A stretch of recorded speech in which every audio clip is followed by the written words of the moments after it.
নিচেদের দিকে চলে সেদিকে আমরা 3 ইঞ্চি ওয়াল, 5 ইঞ্চি ওয়াল, 10 ইঞ্চি ওয়াল এগুলো কমন হিসেবে আমরা সবাই জানি, কিন্তু আমরা 8 ইঞ্চি যে ওয়াল সেটা খুব কম হয়। কিন্তু 8 ইঞ্চি ওয়ালে সুবিধা এবং অসুবিধা। সুবিধাটা কি?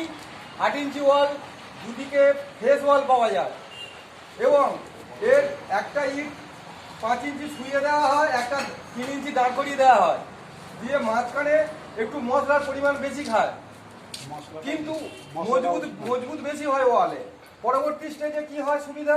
পরবর্তী স্টেজে সুবিধা হলো এটাই যে প্লাস্টার করার সময় মশলা কম খাবে, যেটা 10 ইঞ্চি ওয়ালের ক্ষেত্রে সম্ভব নয়। আমরা আরেকটা দিক কি পাবো?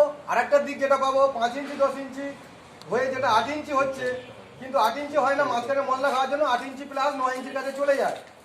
এখানে মশলার লোড ক্যাপাসিটি এত ভালো থাকে, দেখুন এই মশলাগুলো ছাড়ানো অসম্ভব। আমরা যখন 10 ইঞ্চি ওয়াল এর মধ্যে এইরকম মেশিন দেবো তখন এটা ফেটে পুরো উঠে যাবে। 8 ইঞ্চি ওয়ালের ক্ষেত্রে কিন্তু সেটা হবে না, কারণ 8 ইঞ্চি ওয়ালের দেখুন এই দিকে একটা 5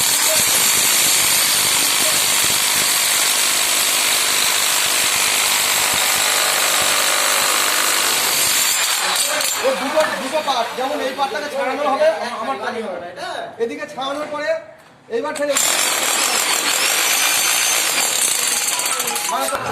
কিন্তু 10 ইঞ্চি ক্ষেত্রে আমরা পুরো এদিক থেকে ওদিকে অল্প সময়ে কাজটা বেশি করতে পারি, কিন্তু 8 ইঞ্চি ক্ষেত্রে সেটা সম্ভব নয় এবং মজবুত হিসেব মতো বেশি হয়।